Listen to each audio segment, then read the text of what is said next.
ខ្ញុំមកញ៉ាំអូម៉ាកាសេលើកនេះហាវារៀងពិសេសជាងរាល់ដងព្រោះដោយសារតែពីមុនខ្ញុំញ៉ាំដោយសារតែបងស្រីខ្ញុំភ័យឥឡូវនេះខ្ញុំមានសមត្ថភាពភ័យបងស្រីខ្ញុំមកញ៉ាំអូម៉ាកាសេវិញបានថានៅក្នុងគ្រួសាររបស់ខ្ញុំបងស្រីខ្ញុំហ្នឹងហើយជាមនុស្សទី1ដែលរកលុយបានច្រើនជាងគេនៅក្នុងគ្រួសារហើយគាត់ជូនទៅញ៉ាំរបស់អីថ្លៃៗ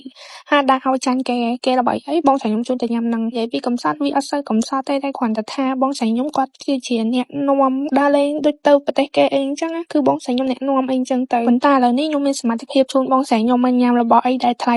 ដែល